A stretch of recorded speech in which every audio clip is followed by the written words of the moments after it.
historians in Milan and interviewed Catholic priests and members of the partisan resistance. I visited every major scene with Pino. I skied and climbed in the Alps to better understand the escape routes.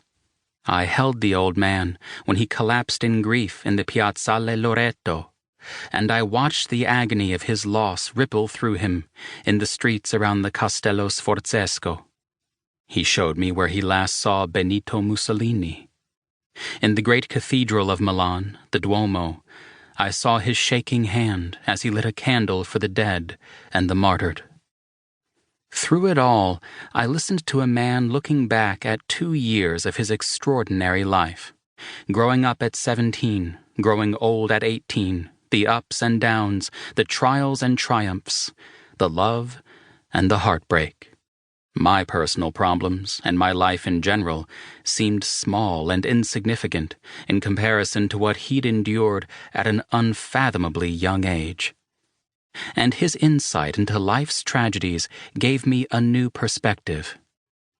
I began to heal, and Pino and I became fast friends. When I returned home, I felt better than I had in years.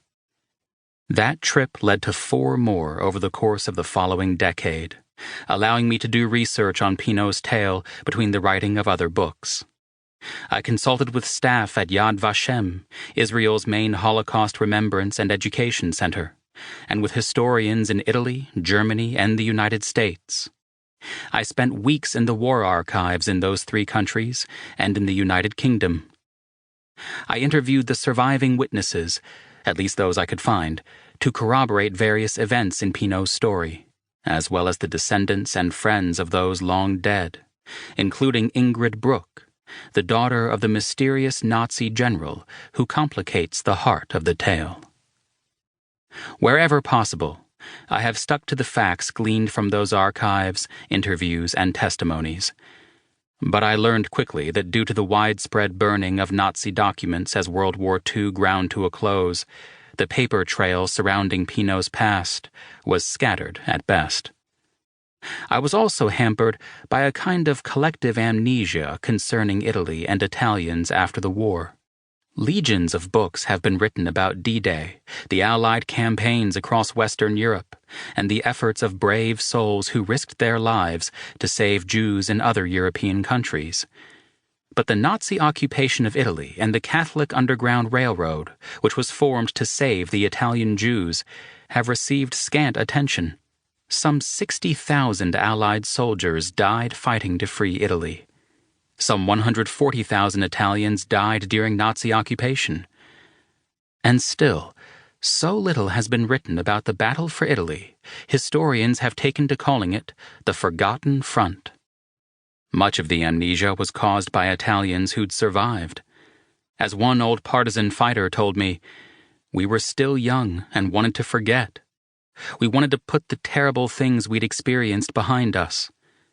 No one talks about World War II in Italy, so no one remembers."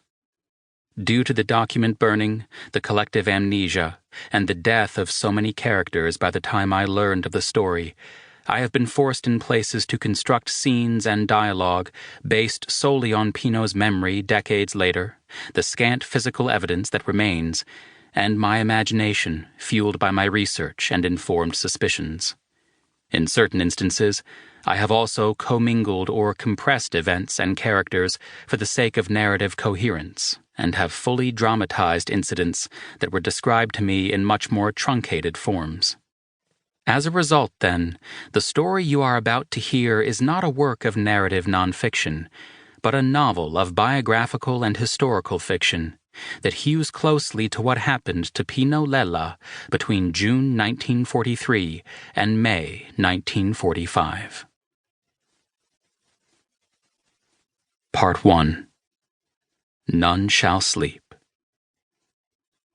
Chapter 1. June 9th, 1943. Milan, Italy.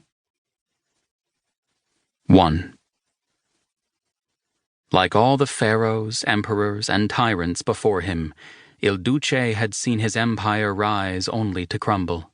Indeed, by that late spring afternoon, power was bleeding from Benito Mussolini's